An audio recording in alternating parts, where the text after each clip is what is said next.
Mbote balandi MDG TV mafuta sika ezali ngai oyo mère Dorcas la grande dame kaka nde tomesana oyo kopesa basango mpe kopesa toli nzambe apambolela ngai bino bandeko toye lisusu lelo na dossier ya mbongo ya matanga ya mwana ya Pierrot emonani te. Pierrot Ndombasi bakomeye bakoreklame mbongo ya matanga emonani te. Qu'est-ce que cela veut dire bandeko? En tout cas, avec cette histoire, il y a des comédiens, tant que toujours au loba, oh non, des chroniqueurs, je sais pas, bon, là, les chroniqueurs, de toutes les façons, chroniqueurs, c'est tout ce que vous voulez. Nga, nazangai, hein, tu as repris ça, message, je suis pas trop réseaux sociaux, kolobela sur marambo les kaga et consort, bon, appelez comme vous voulez, mais moi, na milat sa casquette, ou anate, quoi, na milat sa casquette, ou anate, je suis moi, naza servante de Dieu, j'ai fait mes analyses na eloko tope likambo to moni ke toko lobela to photo lobela juste pour tope satoli. Tant bazo lobala bino ke ba comédien bazala ba kindoki na bango na ba mitema na bango mabe faut ba bongo la mitema ba changer bande robo limbisa so naza trop direct boza parce que niveau motema mabe na ba marambo ko leka entre bango tope tout autour na bango nde mutezo bangisa et puis zo kamu sezo lekela bato. Donc motema mabe moko oyo ezala nanu te on dirait bango nde bato babandi ngo sika quoi. Bamakambo moko oyo donc kolobela ngo na soni na somo na mawa. Les amis, c'est quoi en fait l'affaire ou encore c'est quoi l'histoire parce que déjà mololo c'est beti ba émission PC salemi déjà. Bon, mino boyebi réseaux sociaux hein. To mona to yoka donc photo lobape. En fait, c'est quoi cette histoire? Il y a marambongo. To yebi bien on a biso Pierrot Ndombasi sauter okufela mwana. Bande robomona ki comment est-ce que passer Mike Kalambai a sala ki visite na ndaku ya Pierrot Ndombasi kokeno ko consoler pe ko compatir na bien aimé ndenge Bible zolo bato lela na bayeba ko lela. Étant humain ou azana bomoto parce que ezaka te faut la mwana nzambe to chrétien to non même des païens le font plus que même les chrétiens que OK ko tala moto na matanga to na tanga pasi tu compatis en soutenant na bandenge moko boye couper sa enveloppe. Et c'est ce que notre bien-aimé pasteur Marc Kambala avait fait. Abimisi enveloppe apesi Pierrot. Bande ko ba bolingo ba comédien ba saleli Pierrot réunion. Pierrot keba e ba oya ko bumayo. Bande ko ba comédien bande ko ngai obiki likambo za likambo kokamwa. Ya vraiment likambo kokamwa ya likambo soni ya likambo somo. Et likambo ya kobanga parce que soki haine to pe motema mabe to jalousie comme na ba forme to pe na ba niveau ya ba boye c'est que et comme mususu de faut tala on a lisu mususu. Les amis,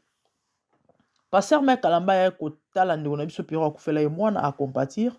nega Bible lobi to le na bayeba kolela apesi ndeko na biso enveloppe. Et enveloppe wana esali polémique ba comédien ba saleli Pierrot Ndombasi réunion ba lobi ke enveloppe monanité ou encore en d'autres termes to simplifier on to à la claire donc fallait Pierrot Ndombasi abenga ba comédien nyonso avandisa bango ndenge eza boye enveloppe o Mike Kalamba elenga yango yo to papa yango to kabola ndambo bandeko oh problème était problème était parce que tant bozo sala ngo histoire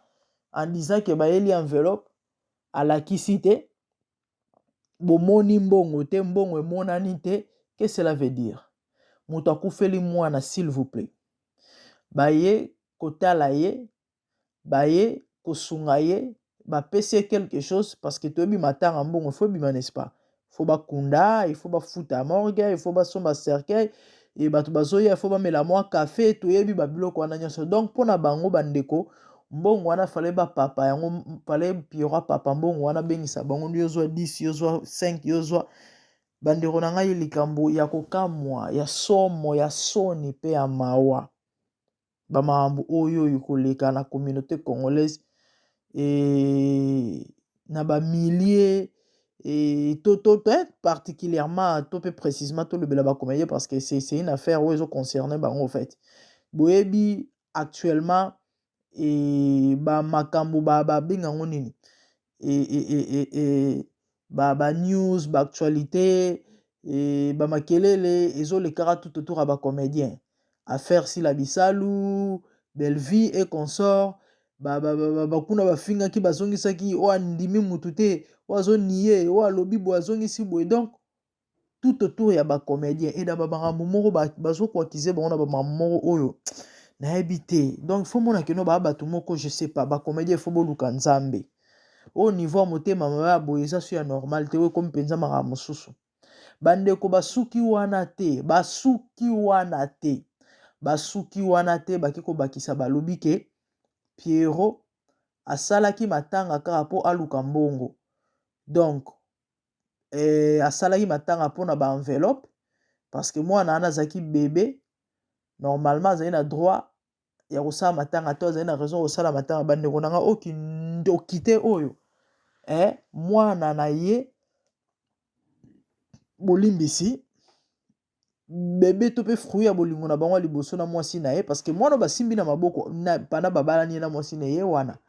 oyo ezeme elongwaki to konte te bebe na bango. Bebe wana azalaki mort nete bayene na ndaku avandi ameli libele asalaka makelele na 5 heures abandi pe kovanda konguluma pe certainement parce que comme déjà na ba 9 mois 8 ou 9 mois comme ça et bamisanaki na mwana bango akufi bandeko balela te basala matanga te azalaki bebe matanga wana ezalaka mpona barécolte mpona bazwa mbongo e yango wana baye kopesa bango bambongo Mike aye na enveloppe embongo yango mpe emonani te. Bandeko na ngai au niveau ya motema mabe ya oyo nalobaka mpenzaki ya sika na kati ya sachet basalela te parce que eza baforme ya mitema mabe oyo nanu tomona te toyoka mpe nanu te bacomédien bobongola mitema boa bato ya ndenge nini. Yango tokomona bamakambo lolenge na lolenge entre vous batuerie bamaladi lelo mikolo tokolobela badossier pas mal à bacomédien y compris ya sifa awa soki lelo sifa bomona yesu na batéâtre te eza à cause ya maladie babwakela et de tout ça motema mabe ya bacomédien. Mais finalement mais franchement vous je sais pas nayebi te naloba nini et na minute oyo eza ya koyinda et likambo yango ezwi ampleur bato basaleli mpe baémission et tomoni mpe chéri ya frère Mike Kalambai pa tikali nsima te bandeko toyokaki kaka bino boyebi réseaux sociaux eza na songisongi toyokaki Demer Nyanga tomboki bandeko alobi basala buzoba na bango nde bamesana entre bango na Mike Kalambai na ye te. En tout cas wana bake na faux poule en tout cas akokende na bango pengu likolo veut dire likolo bacomédien so bameki na Mike so bameki na kombo ya Mike en tout cas akokende na bango likolo alobi na Mike na ye te na chéri na ye te bandeko eza ya koyinda bamakambo oyo mais franchement bacomédien franchement bozo kokamwisa oyebi personnellement nazangi na maloba ezokamwisa epo ezolekela ngai ezokamwisa et vraiment vous avez besoin de Jésus tozala nanu sérieux tozonga nanu sikoyo na nzela et likambo ngo ebandi déjà kolobisa toyebi congolais so likambo ebimi en tout cas réseaux sociaux eningana ebandi déjà kolobisa baémission ezosalema de mère pas asali émission kuna tomboki alobi ke na Mike Kalambai en tout cas akoya molai na Mike na ye te na Mike te bon nayebi pe te po kaka pasteur Mike moto ayaki na enveloppe yango bon et oui quelque part aza pe na raison kosepela te ka ndenge biso nyonso tosepeli te. Bon moi je vois plus intention ya bandeko na biso par rapport ya enveloppe to pe ya mbongo. Bon naomona mpenza trop te pasteur Mike et lui qui a posé l'acte ya générosité ya koya na mbongo to pe ya kosunga ndeko parce que koyela ye likambo c'est tout à fait normal et bacomédien oyo s'en prendre pe na Mike te bango s'en prendre juste que non na ndeko na bango alakisi bango les amis excusez-moi vous savez ya maman ouais bien que tozoseka mais air moko esekisa parce que on dirait maman boye nonsense autre le en anglais en tout cas franchement c'est bête excusez-moi et so vandi au réaliser bon au mona ke buzoba penza te mais moi motema mabango on dirait tourner réseaux zoela ça craint oyo komi ya boye mais yango to komona entre bango bolimbisa bacomédie bakokufa bolali bolamuki comédie akufi, tout ça à cause de méchanceté, motema mabe, jalousie, donc on est prêt et ya kosala n'importe quoi epa na mutu, ya kote même vie ya mutu likolo peut-être ya ba succès, je sais pas moi, bambongo bamamoko ezanga ntina minini mutu na makolo batongo bobomaka mpe oka moto azali ta mosusu mpe azali ata na ndako te azali na mutuka te bacheko bakufi bakeya. Il a laissé quoi les pauvres? Il avait quoi les pauvres? Poison. Voilà une soka jalousie. De motema mabe nango yango ya oya bino ba comédien franchement et tozo zanga maloba et comment se tourner on se plus on ne comprend plus rien en fait. Tozo comprendre te. Mutazu matanga s'il vous plaît. Ba ko visiter ba pesi moi quelque chose. Et comme que mbongo bomona kité. Bon so ezali na $100 na kati. Hein? So ezali na $100 na kati. Et puis Mike Kalamba et pende toyo karabolimbisi ya nde toyo karana musika so eza bongo te en tout cas bolimbisi papa Mike mais nde toyo kana musika Mike akabara na ete bon so ezali na ka $100 to $50 a check na enveloppe ndeko courage et ko contribuer pe na kosomba moi ba biloko mike parce que bandeko bayaki wana bamelaki pe moi ji bino boyebi so bapanzi matanga balambaka moi pondu so ka check moi $50 to moi $100 siko yango nde mbongo falaka ya lo bala bino ke non Mike Kalamba elinga $100. Combien combien 210 000 francs congolais, combien? Na habité sur 210 000, 200 000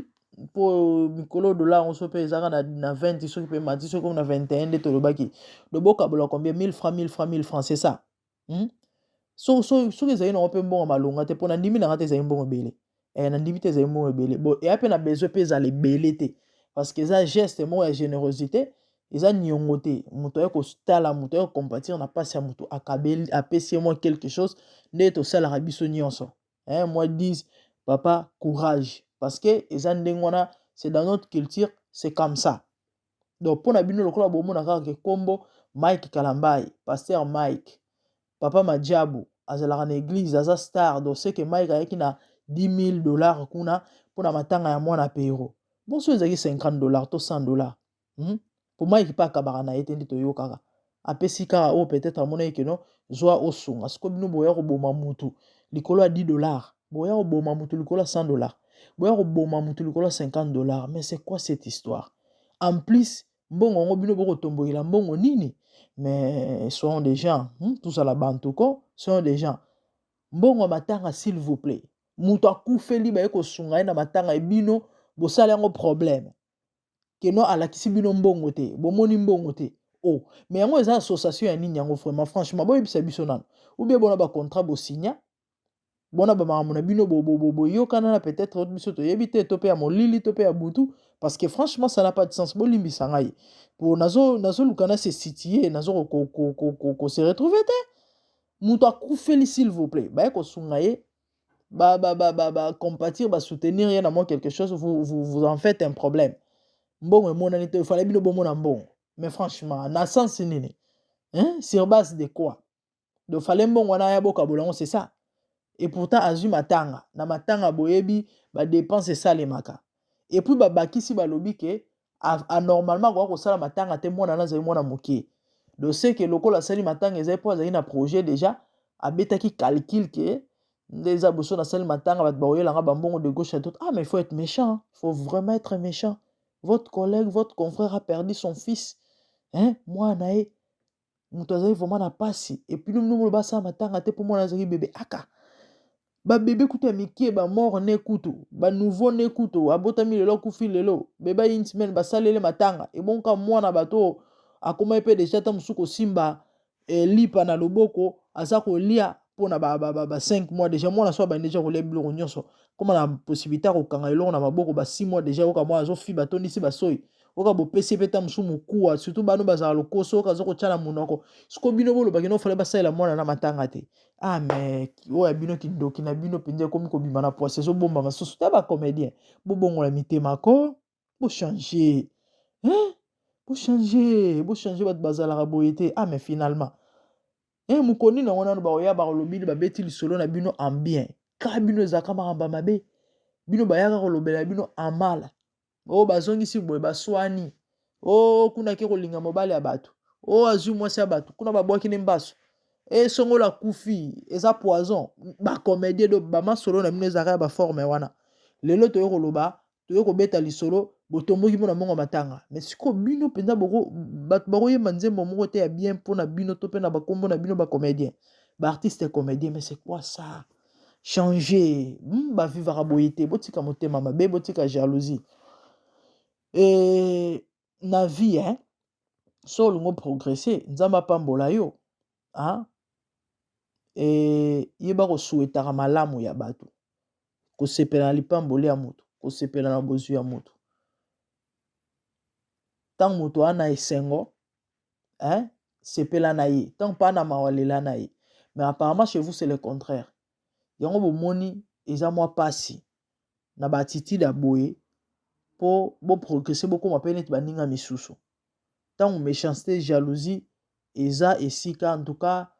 nzambe asungaka ta asalaka ta apambolaka ta mimonisaka te pourquoi parce que yo sepela te mpona bien-être moto donc en fait c'est compliqué hein cette histoire de comédien là ekomi kobangisa vraiment nzambe asungelanga bino et nzambe asunga bino bandeko tokomi na biso koshite conseil gratuit to pe conseil nde balobaka bon oyo tokopesaka na moto nyonso azolanda parce que awawa eya toli kati na bonzambe et bandeko to changer hein to changer to bongola mitema parce que oyo nzambe avisaka epa na biso ezalaka mitema et tant motema ya malamu oza na ngambo ya malamu so motema ya mabe wana ngambo ya mabe donc Dieu ne sera pas avec toi ou encore Dieu ne sera pas d'accord avec toi et on a besoin vraiment de se repentir et puis à repasser sa vie na biso na Yesu parce que pour moi toi ça l'influencer en bien na kolinga na kosala malamu hein na ba mamwana nyonso ba bonnes œuvres il faut Yesu avanda na motema et molimo santo sikoyo azwa esika abana ko influencer yo quand tu n'as pas Jésus hein Yesu aza uvanda te rolenda te et que molimo na nzambe kati no azate et oza pasi pona yo et oza pasi pona yo vraiment et koyoka pe omona biloko bo ça fait mal hein liwa kokufela elo rapasi mais ba titi ya balolenga boye to mitu na bolingo eza wapi c'est que ba bolingo ngo et babenga ngo nini compassion ngo oboyina olakisa Pierrot ezali nango ya lokuta ezali nango ya bibebo ezali nango mascarade poso boko matina ba niveau oyo mais franchement ezoko étonné bref les amis changeons to bongo la mitema hein to vaquer na malamu to boya mabe to renoncer to refuser to rejeter mabe et ozali pamboli oui et ozali pamboli wana conseil gratuit pona mutu nyonso ozolanda ezala bango pe ba comédien na yo ozolanda to poursuivre malamu nde bible ezosenga na biso to bongisa to zala bien na bato nyonso makomi ezoloba et poursuivez la paix hein Paul aoloba si c'est là ceux qui sont dépendre quand na bino bosala effort bozala na kimia to pe bozala bien na mutu nyonso oyo eza oluka kimia te siko ntango ezonga na mato ya ndeko awamilobela nini si bato ngo na kanisa bandeko na ngai eza no hypocrisie bon bref tosi tolobi mingi kote wana tosenga kaka na bandeko pe bato nyonso bazolanda biso changeons toyeba kobota bafruit ya malamu bafruit ya bolingo eosunga eozala malamu eozala esengo tokomi na biso na suka. Que le Seigneur vous bénisse. Ezali tolika na bonzambe avec Mère Dorcas la grande dame. MDGD TV Mafuta Sika, abonnez-vous massivement, partagez, activez la cloche pour ne rien rater, faites large diffusion et le Seigneur vous fera vraiment du bien. Et merci quant à moi na mon million balasima. Nzambe apambola bino. Au revoir. Zambe na boya, olatike mo vanzina bo santu. Ozinga mina mangelo, akoye